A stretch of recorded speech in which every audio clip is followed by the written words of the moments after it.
out YouTube? Shadow King Nazu. I'm here with a review for Sailor Moon Crystals, episode 12.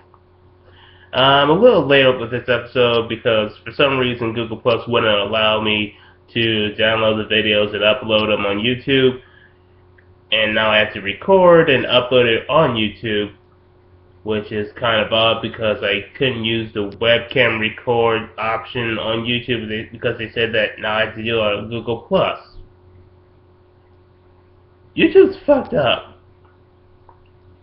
Anyway, the episode starts off with a battle between the Sailor Scouts and Prince Endymion, who is being controlled by Queen Beryl.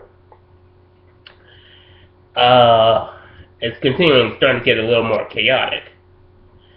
And as it continues to become more chaotic, Artemis and Luna say that if this keeps up, the base will be destroyed.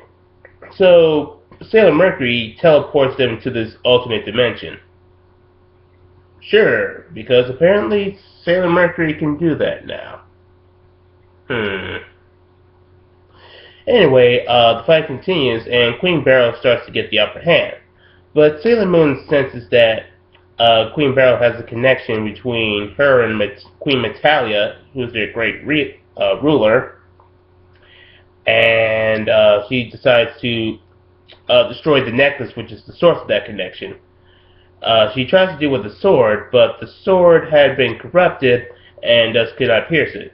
Though she does purify it, I can't remember if it was through her emotions or from her moon healing escalation technique.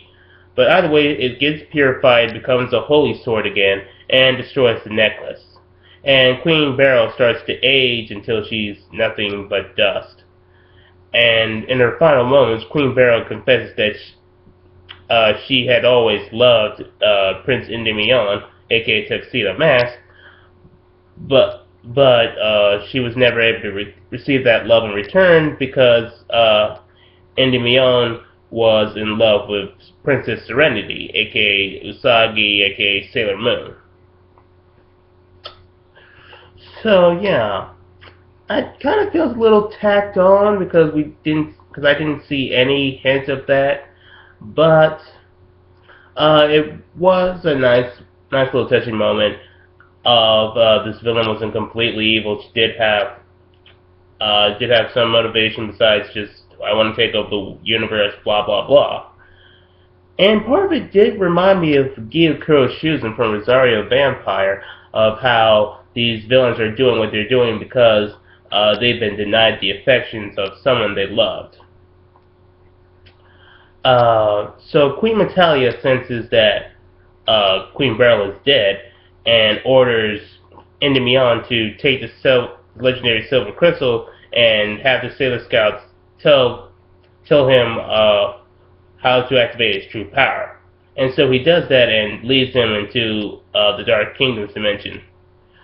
Unfortunately, the Sailor Scouts, Mercury, Mars, Jupiter, and Venus, are intercepted by the four Dark Kings, Jadeite, Nephrite, Zoisite, and Kunzite. And so they have to fight them off. While Sailor Moon is being strangled by Endymion as he tries to force her to tell him how to activate the legendary Silver Crystal's power. Back with the Sailor Scouts, they're being overpowered by the four Dark Kings, but Sailor Venus manages to get through to them and remind them of who they are. They were the guardians of Endymion and their lovers in the past life. And the four kings feel completely betrayed and feel like they've been foolish for following Queen Metalia. And Queen Metalia realizes their true selves have been awoken, and if they weren't going to serve evil, then they might as well be destroyed. And so she unleashes this blast that looks like it killed them, which devastates the girls. Now, even though the girls didn't know these girls in this life, did not know them personally, they were so connected with their past life, and it was a damaging moment to them, which was pretty nice to see some emotional moments in this dark time. and Sailor Moon tries to.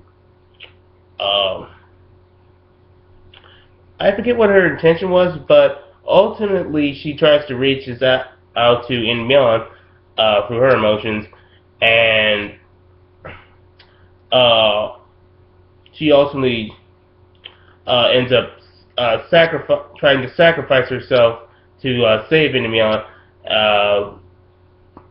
which led to her stabbing herself with the holy sword along with himself, and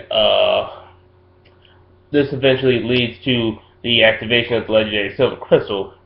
Though that might be a bit sketchy because my memory is a little hazy at the moment. But all in all, this was a pretty good episode. Basically, talking about how Queen Metalia has pretty much messed up all these people's lives, and how they might have been better off had she not interfered with them. And there were some pretty tender moments throughout little uh, this whole event, which was really dark. But all in all, good episode. And next video, I'm going to be talking about which movie I feel has won Best Movie of 2014 in my view. So stick around for that.